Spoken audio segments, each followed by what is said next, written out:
기도하겠습니다. 은혜가 풍성하신 하나님, 귀하고 복된 주일 우리에게 허락하시고 영광의 주님을 기쁨 가운데 예배할 수 있도록 우리에게 큰 믿음도 더하여 주시니 감사합니다. 이 자리에 함께한 우리 중앙의 모든 예배자들 모두가 다 하나님의 임재와 영광을 충만히 누리는 은혜의 시간 되게 하시고, 이 시간 하나님 말씀 받을 때에 이 말씀이 오늘 나에게 주시는 생명의 말씀이요 은혜의 말씀으로 받고, 이 말씀 은혜 가운데 잘 받으며 삶 가운데에 아름답게 하나님 앞에 영광 올려드리는 성화의 삶으로 살게 하여 주옵소서. 예배의 모든 시종을 주님께만 온전히 의탁드리오니 주님 홀로 영광 받아 주옵소서. 감사드리고 살아계신 예수님의 이름으로 기도하옵나이다. 아멘. 예수님께서 계속 예루살렘으로 올라가고 계십니다. 예루살렘 올라가실 때 수많은 무리가 형성이 되었습니다. 그리고 그 무리 안에는 다양한 동기를 가진 사람들이 거기에 있습니다. 혹자는 기적을 한 번이라도 더 보고 싶고, 또 혹자는 여기에 있으면은 내가 한 자리 차지할 것 같고, 또 혹자는 여기 아니면 안 될 것 같고, 또 혹자는 주님을 감시하고 또 주님이 어떤 말씀을 하시는지 가만히 엿듣고자 모인 이들도 있습니다. 이건 지금 예수님께서 예루살렘을 올라가는 여정뿐만 아니라 성경에, 그러니까 신구약에 걸쳐서 수많은 말씀 가운데 기록된 말씀도 동일한 맥락으로 기록되어 있습니다. 그래서 예수님께서 산상수훈을 하셨던 마태복음 5장, 6장, 7장 이 석 장의 말씀을 쭉 말씀을 전하시면서 마지막 7장에 걸쳐서는 주여 주여 하는 자마다 다 천국에 들어갈 것이 아니다, 이 말씀도 하시고, 그리고 마지막 때에 넓은 문으로 가는 자가 참 많을 것이다. 하지만 그 가운데에 주여 주여 하는 자가 아닌 내 말을 듣고 순종하는 자에 대한 강조, 그리고 좁고 협착한, 그러니까 좁은 문, 협착한 길로 가는 것이 진정한 제자의 길이다 라고 주님께서 분명하게 말씀을 하십니다. 우리 모두도 다 마찬가지입니다. 오늘 우리가 함께 예배하기 위해 이 자리에 모여 있는데 어떠한 동기로 오셨습니까? 예배하기 위해 이 자리에 오신 여러분의 마음의 동기, 하나님을 정말 영광스러운 그 아름다우신 하나님을 기쁨으로 예배하기 위해 오신 발걸음, 아니면은 지난주에도 했고 그 지난주에도 했고 내가 이 자리를 벌써 지킨 지가 십수년이요 수십 년이요 라는 그것 때문에 그냥 아침에 눈 뜨고 아무런 의미 없이 이 자리에 습관처럼 오신 모습, 어떤 모습입니까? 다양한 동기들이 있을 겁니다. 다양한 마음들이 있을 겁니다. 하지만 오늘 본문을 대하는 가운데에 우리의 동기가 하나로 묶여지는 은혜가 있기를 원합니다. 그 동기는 바로 영광의 주님을 온전히 찬양한다. 나를 사랑하사 나를 위해 십자가 지시고 부활하시며 나의 거처를 예비하러 갔다가 반드시 다시 오실 주님, 그 주님을 내가 온전하게 바라보고 그 주님을 마음과 뜻과 정성을 다하여서 예배하고, 그리고 그 주님만을 내가 온전하게 따라가겠다는 믿음의 결단, 믿음의 동기, 이 모든 것들이 우리가 함께 예배하는 우리 모두의 같은 마음의 동기가 되시기를 주님의 이름으로 축원드리겠습니다. 오늘 본문 보면은 이제 예수님께서 쭉 예루살렘을 향해서 가시는 내용 이어집니다. 29절에 보면 감람원, 벳박에, 베단이 나옵니다. 이 지명들이 쭉 나오는 이유는 구약에 있는 모든 말씀의 성취가 되어가고 있다는 것을 미리 조금씩 언급하고 있습니다. 예루살렘을 향해 올라가는 것, 이것은 구약의 예언뿐만 아니라 예수님께서 공생애를 지내시는 가운데 계속해서 주셨던 말씀입니다. 내가 궁극적으로 가야 될 곳은 예루살렘, 그곳에 가야 되는 이유에 대해서는 처음에는 모호하게 말씀하셨다가 나중으로 갈수록 점점 선명하게 말씀을 하시죠. 그리고 마지막에 들었던 그 예언의 말씀, 예고의 말씀은 내가 예루살렘에 올라가는 이유는 죽기 위해 올라가는 거다입니다. 그래서 예루살렘에 대한 이야기는 신구약에 나와 있는 모든 말씀의 예언의 성취입니다. 감람은 마찬가지죠. 벳박의 베단이 마찬가지입니다. 스가랴의 말씀, 에스겔서에 있는 말씀, 모든 말씀 지금 예수님을 향해, 그러니까 구약의 기준으로는 하나님께서 보내실 메시아를 향한 그 궁극의 말씀이 지금 28절, 29절의 말씀을 통해 하나하나 성취되어져 가고 있다는 것을 오늘 본문을 통해 확인할 수 있습니다. 모든 말씀 한 구절도 한 글자도 오류 없이 하나라도 땅에 떨어짐이 없이 모든 것이 하나님의 때의 방법으로 응답됨을 우리가 본문을 통해 알 수 있습니다. 그리고 이 30절부터 이제 예수님께서 이제 예루살렘에 들어가시기 위해 필요한 것들을 제자들에게 부탁을 합니다. 30절 말씀이죠. 이르시되 너희는 맞은편 마을로 가라. 그리로 들어가면 아직 아무도 타보지 않은 나귀 새끼가 매어 있는 것을 보리니 풀어 끌고 오라. 만일 누가 너희에게 어찌하여 푸느냐 묻거든 말하기를 주가 쓰시겠다 하라. 이것이 주님께서 제자들을 이제 나귀 새끼를 가지고 오기 위해서 보내신 말씀입니다. 이 말씀 쉽게 순종할 수 있습니까? 우리는 이 말씀 보니까 그런가 보다. 당연하지. 나귀 새끼 타야 되니까. 그러니까 제자들 보냈고 예수님 말씀하셨고 나귀 새끼 가지고 오는 것 당연하지. 그리고 우리는 모든 결론을 알고 있으니까 이 본문이 아무렇지도 않게 보이지만 한번 제자들의 입장으로 한번 바꿔서 생각해 보십시오. 쉬운 요청은 그겁니다.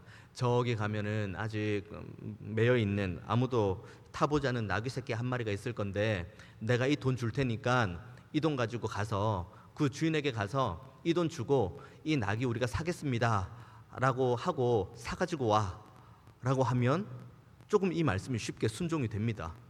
그런데 오늘 주님께서 뭐라 그러십니까? 그냥 가라고 이야기하시죠. 손에 어떤 것도 쥐어주지 않고. 그리고 가서 거기에서 가면 나귀 새끼를 보게 될 것인데 그냥 풀어가지고 오래요. 뭐 일련의 과정이 없습니다.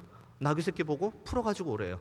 근데 만약에 누가 너희들을 보고 그 나귀 새끼를 왜 끌고 가냐라고 누가 물으면은 뭐 돈을 이렇게 주는 것도 아니에요. 예비된 돈이 있는 것도 아닙니다. 딱 한마디 하고 오랍니다. 주가 쓰시겠다 하라. 가능한 일입니까? 이게 가당키나 한 일입니까? 어떻게 다른 조금 급진적인 관점으로 보면 도둑질 시키는 거 아닙니까? 돈 주고 사와야죠. 그런데 이 제자들이 이 말씀을 듣고 그대로 갑니다. 그대로 가죠. 그게 이제 32절의 말씀부터 이어집니다. 보내심을 받은 자들이 가서 그 말씀하신 대로 만난다. 말씀하신 대로 뭘 만났습니까? 아직 아무도 타보지 못한 나귀 새끼를 만나게 됩니다. 나귀 새끼가 정말 있네? 하고 주님의 말씀대로 이 매어 있는 나귀 새끼를 푸는 겁니다. 그러니까 당연히 임자들은 궁금해서 물어보는 거죠. 저 사람들의 나귀 새끼를 자기들이 가지고 가는 거면요 뭐가 궁금하겠습니까? 내 거. 내 나귀 새끼를 지금 한 번도 보지 못하는 사람이 끌고 가려고 하니까 물어보는 거죠. 아니 왜 그거를 나귀 새끼를 푸냐고 내 건데 라고 임자들이 물어보는 겁니다. 그때 34절의 말씀 보십시오. 대답하되 주께서 쓰시겠다. 일련의 사항들 이 이면에 무슨 일이 벌어졌는지는 우리는 알 길이 없습니다. 뭐 혹자는 주님께서 뭐 이 나귀 새끼들의 임자들에게 뭐 꿈에 나타나서 뭐 누가 올 테니까 뭐 가서 이 말을 하면 줘라 뭐 이런저런 이야기가 있는데 어쨌든 본문에서 확인된 바는 없습니다. 하지만 한 가지 확실한 것 하나는 있습니다. 주님은 이미 다 알고 계시고 그리고 주님은 이미 다 보고 계시고 그리고 주님은 이미 모든 것을 알고 계신다는 겁니다. 이것을 우리가 조금 더 고급진 표현을 한번 써볼까요? 섭리입니다. 하나님의 주권적인 섭리. 오늘 본문에 나오는 28절, 29절에 나오는 예루살렘, 감람원, 벳박에, 베다니 그리고 심지어 이게 나귀 새끼. 왜 나귀 새끼입니까? 지금 무리들 입장에서는 지금 예루살렘으로 들어가면 승종고를 울려야 될 것 같고 거기에 마치 대단한 왕이 행차하는 것처럼 보여야 되면은 나귀 새끼가 필요한 게 아니라 위풍당당한 군마가 필요하겠죠. 하지만 왜 나귀 새끼입니까? 이것도 마찬가지. 스가랴에 있는 말씀 그대로 성취가 되는 겁니다. 모든 말씀, 오늘 본문에 있는 말씀 중에 어느 것 하나 허투루 지나가는 게 아무것도 없습니다. 모든 것들은 다 구약에 있는 말씀의 성취요. 그리고 주님께서 다 알고 계시고 보고 계시고 말씀하신 대로 응답되었다는 것을 오늘 본문이 말하고 있는 거죠. 결국 뭡니까? 하나님의 주권적인 섭리 안에 모든 것들이 다 포함되어 있다는 것을 오늘 본문이 말해주고 있는 겁니다. 존 파이퍼 목사가 쓴 섭리라는 책이 있습니다. 그 책에는 꽤 두꺼운 책이에요. 그런데 그 책의 섭리에 대해서 뭐 다양한 여러 가지 뭐 성경에 대한 내용, 뭐 기독교 역사에 대한 내용, 뭐 다양한 관점들이 있습니다. 그런데 존 파이퍼가 말하고자 하는 섭리의 핵심은 그겁니다. 저기 공중 나는 새, 저 새가 떨어지는 것도 하나님의 섭리 안에 있다. 맞죠? 저기 풀에 나오는 저 들풀도 들풀을 입히시는 것도 하나님의 섭리 안에 있다. 이것도 맞죠. 그리고 더 나아가서 인생의 모든 호흡, 사람이 가지고 있는 모든 눈물, 아픔, 그리고 기쁨, 감사의 제목, 이 모든 것들로 다 하나님의 섭리 안에 있다. 여기까지 하고 마침표를 딱 찍으면은, 그러니까 존 파이퍼 목사님 여기까지 하고 마침표를 찍으면은 뭔가 어색하죠. 다 알아요. 공중 나는 새도 먹이시고 들풀도 입히시고 우리 인생도 하나님께서 섭리를 하심으로 하나님의 주권으로 섭리하시고 주관하신다. 다 압니다. 그런데 그 가운데 이 존 파이퍼 목사님이 여기에서 마침표를 찍지 않고 그 다음 몇 줄을 더 이어가시는데 핵심은 그겁니다. 그렇게 하나님께서 온 우주 만물을 지금도 말씀으로 섭리하신다는 겁니다. 다 알고 계시고 보고 계시고 듣고 계신다는 거죠. 하나님의 주권적 섭리입니다. 이 가운데에서 하나님께서 정말 드러내 보이길 원하시는 것은 하나님의 기쁨. 내가 이 온 우주 만물, 뭐 공중 나는 새, 들풀, 인생, 뭐 눈물과 기쁨, 감사의 제목 할 것 없이 모든 것들을 다 섭리하시는 하나님의 마음은 기쁨이라는 겁니다. 그리고 그 기쁨 가운데에 하나님께서 더 기뻐하기 원하시는 것은 거기에 있는 모든 공중 나는 새와 들풀이 하나님의 영광을 찬양하고, 그리고 내 모든 코끝에 나오는 호흡과 내 모든 기쁨과 눈물과 감사의 제목이 다 하나님의 주권과 섭리 안에 있다는 것을 믿고 있는 인생들이 하나님 앞에 더 많이 영광 올려드리고 감사하고, 주님, 이것이 바로 세상에 줄 수 없는 평안이군요. 주님, 이것이야말로 세상에 줄 수 없는 기쁨이군요.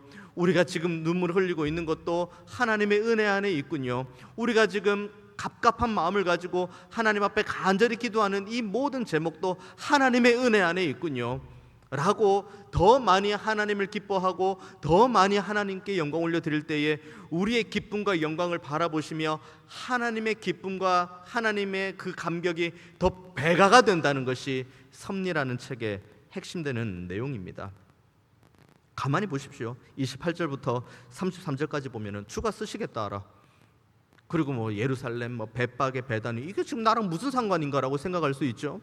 그런데 오늘 본문의 한 구절 한 구절이 결국은 다 하나님께서 이미 알고 계시고 보고 계시고 듣고 계시고, 그리고 지금도 주의 말씀과 주의 능력으로 섭리하시고 모든 말씀을 다 성취하신 다음에 홀로 영광을 받으신다는 것을 오늘 우리 본문을 통해서 말씀하고 있는 거죠. 이 본문을 대할 때 우리에게는 우리의 마음 가운데 한 가지 큰 기쁨과 또 한 가지 큰 간구의 제목이 있어야 되는데, 그것은 바로 뭐냐면, 주님, 우리 안에 이 믿음이 있기를 원합니다. 어떤 믿음이요?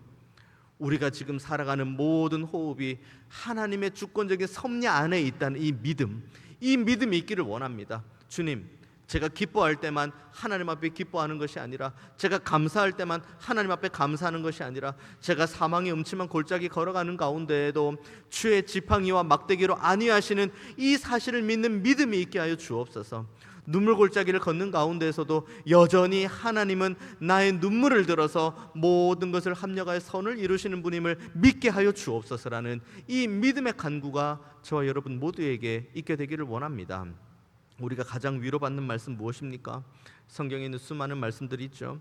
로마서 8장 28절의 말씀, 우리가 너무너무 사랑하는 말씀, 하나님을 사랑하는 자 곧 그의 뜻대로 부르심을 입은 자들에게는 모든 것이 합력하여 선을 이루시는 그 하나님의 따뜻한 사랑과 능력과 은혜와 섭리가 바로 그 말씀에 있는 거죠. 이 말씀은 저 멀리 있는 말씀이 아닙니다. 하나님을 사랑하는 자 곧 그의 뜻대로 부르심을 입은 자들에게는, 누구의 뜻으로 부르심을 입은 겁니까? 하나님의 뜻대로. 창세전에, 우리가 이미 이 땅에 존재하기도 전에, 창세전에 하나님께서 우리 한 명 한 명의 이름을 한 명 한 명 불러가면서 말 그대로 지명하여 부르신 겁니다. 부르셨으면 어떻게 하십니까? 책임지시는 거죠. 우리를 부르셨으니 책임지시는 겁니다. 우리가 기쁨 가운데 있을 때에도 하나님 책임지십니다. 우리가 감사의 제목 가운데 있을 때에도 하나님 책임지십니다. 우리가 눈물 가운데 있을 때에도 하나님 책임지십니다. 우리가 간구하는 제목을 가지고 십수년째 수십 년째 정말 하나님 앞에 간절히 기도하는 제목이 있어도 하나님 책임지십니다. 우리의 눈에 보기에는 더디 응답되는 것처럼 보이고 또 우리의 눈에 보기에는 아무런 응답이 되는 것처럼 보이지 않는다 할지라도 그래도 기억하셔야 됩니다. 하나님은 여전히 지금 우리를 지명하여 부르셨다.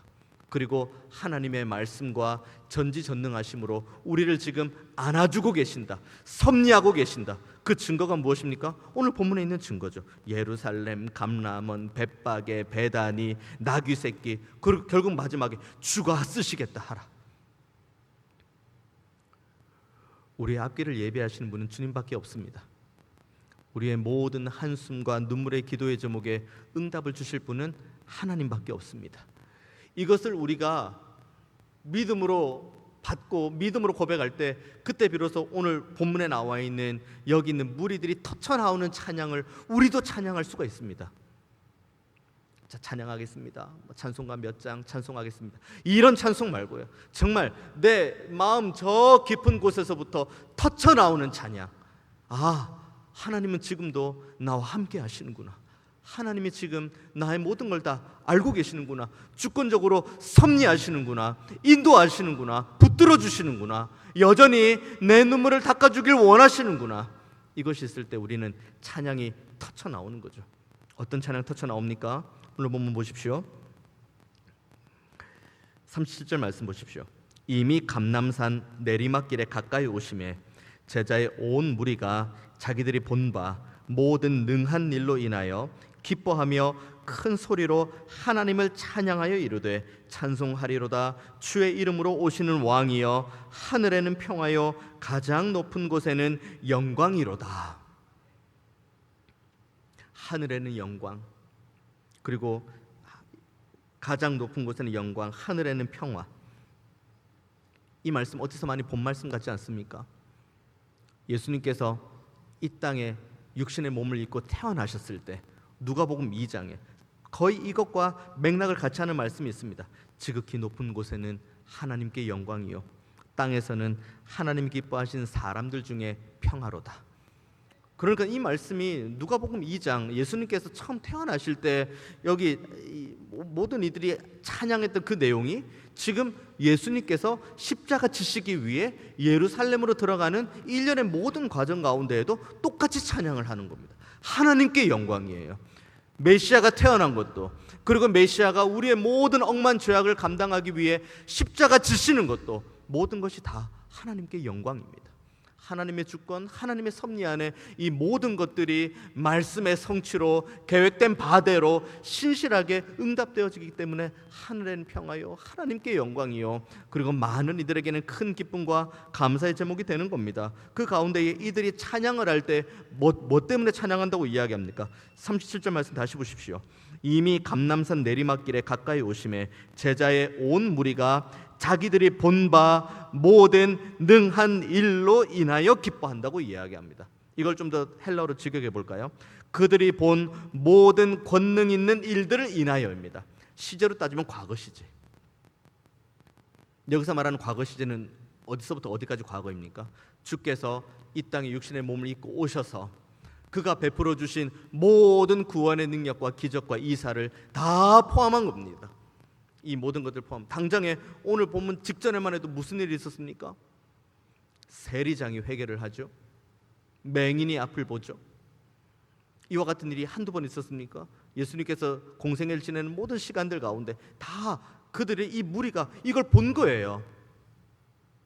우리가 기쁨으로 하나님을 예배할 수 있는 이유, 우리가 감사함으로 하나님 앞에 찬양할 수 있는 이유, 우리가 온 마음과 뜻과 정성을 다하여서 하나님 앞에 영광 올려드릴 수 있는 이유는 우리가 눈으로 보는 거예요.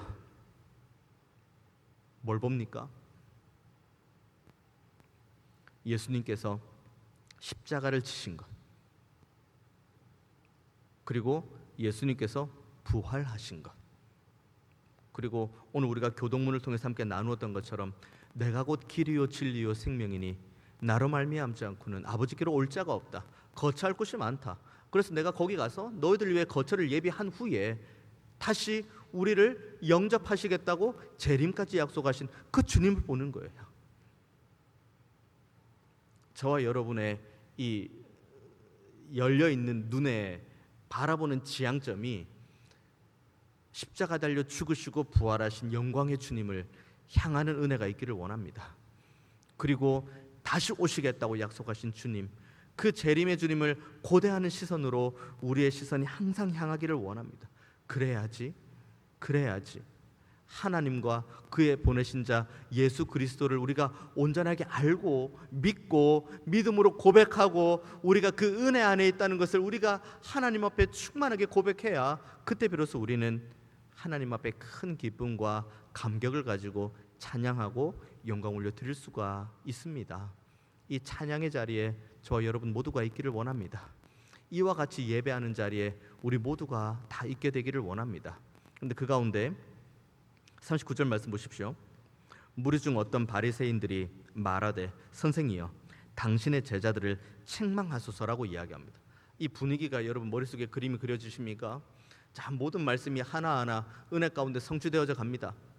지리적인 장소부터 나귀 새끼 타고 가는 것까지, 그리고 함께하는 무리들이 그들의 눈으로 본 바, 주님께서 그동안 우리에게 보여주셨던 그 수많은 구원의 이적들, 그것을 본 바 하나님을 정말 힘있게 찬양하고 영광 올려드립니다.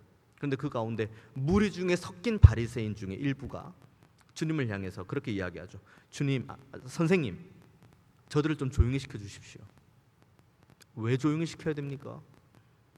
지금 저들이 뭐 잘못했습니까? 저들이 대체 뭘 잘못했길래 조용히 시켜야 됩니까? 이 무리 중 바리새인이 이 지금 제자들과 주님을 찬양하는 이들을 조용히 시키는 이유는 딱 하나밖에 없습니다. 이들은 그때 당시 로마가 가지고 있는 식민지 정책 중에 하나는 나름의 자치권을 인정하는 거죠. 그러니까 그들이 가지고 있는 신들을 섬기는 것을 나름 존중해 주는 겁니다. 그러니까 여기 바리새인들은 그 로마의 통치 안에서 나름의 특권을 받았다고 생각을 하는 사람들. 그러니까 우리는 이렇게 환호하지 않고 연호하지 않아도 그냥 우리 안에서 조용하게 회당에서 예배하고 그리고 제사하고 절기 드리고 하면 되는데, 아니 이렇게까지 할 필요가 뭐가 있냐는 거예요. 이해되십니까? 그들이 가지고 있는 조그만한 그 자리, 그리고 그들이 가지고 있는 나름의 권위, 그걸 지키기 위해서 수많은 사람들이 메시아를 바라보면서 호산나 다윗의 자손이여라고도 찬양하고 그들이 본 바대로 하나님을 찬양하고 있는데 그들을 조용히 시켜라고 이야기합니다. 이들이 조용히 시켜라고 39절 말씀 보면은 당신의 제자들을 책망하라고 이야기를 합니다. 이 책망이라는 단어가 어디에 많이 나오는지 아십니까? 예수님께서 귀신 내쫓을 때,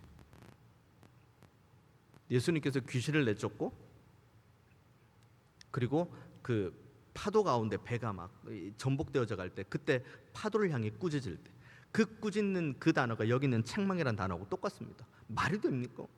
예수님께서 그러니까 이 귀신 들려가지고 고통받고 있는 사람들을 향해서 그 귀신을 향해 책망하는 그 책망을 향해서 예수님에게 그 책망으로 지금 하나님을 찬양하는 이들을 책망하라고 이야기를 합니다. 이들을 가리켜 예수님께서 이사야 선지자의 말씀을 빌려서 이렇게 이야기를 하죠. 이 백성이 입술로는 나를 공경하는 것처럼 보이지만 마음은 참 멀구나. 바리새인이라고 하지 않고 무리 중에 바리새인이라고 이야기합니다. 무리 중에 있어요. 예수님과 함께 예루살렘 올라가고 있습니다. 같이 가고 있어요. 한쪽에서 찬양하는 그 찬양의 무리에 같이 있습니다. 같이 예배하는 무리에 있어요.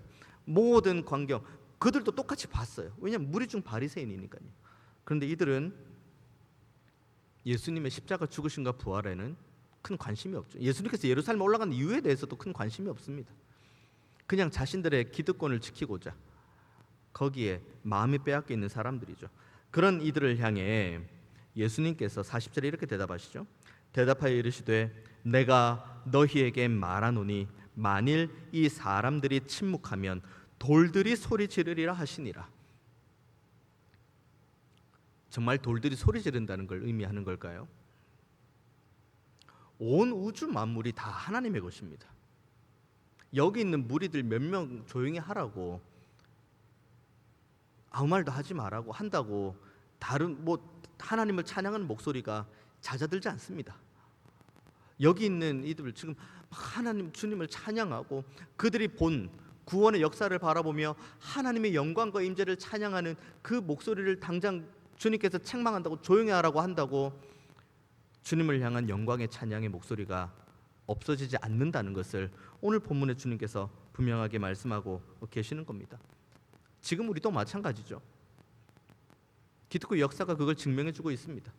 혹독한 박해, 순교에 이어지는 발걸음, 그 가운데 기독교가 죽었습니까? 그리고 하나님이 죽었습니까? 하나님과 그의 보내신 자 예수 그리스도, 이것을 믿는 믿음과 하나님 아는 지식이 완전 사라졌습니까? 히브리서 11장의 말씀을 보십시오. 옥에 가둬버리죠. 톱으로 잘라버리죠. 그리고 이 죽은 짐승의 가죽을 입고는 더 유리하게 만들어버리죠. 근데 그 가운데에 중간에 이런 말씀이 있죠. 히브리서 11장의 중간에 있는 말씀, 그들이 심한 고문을 받되 구차히 풀려가기를 원하지 않았다. 왜 그렇습니까? 사도행전에 그 이유가 바로 나오죠. 사도들이 하도 말씀을 전하고 예수님의 죽으심과 부활하심을 증언하니까 옥에 가둬버리죠. 그런데 옥에 가둬버려도 그 소리가 너무너무 커지는 거예요. 점점 말 그대로 주님을 믿는 믿음을 가지고 있는 사람들이 점점 많아지는 거죠. 그러니까 많은 이 옥졸들이 그렇게 이야기를 하죠. 많은 이제 권세자들이 내가 다른 것 바라지 않아, 다른 것 요구하지 않아, 전하는 것만 하지 마. 십자가 달리신 주님과 그리고 부활하신 주님만 전하지 마라고 그렇게 부탁을 하죠.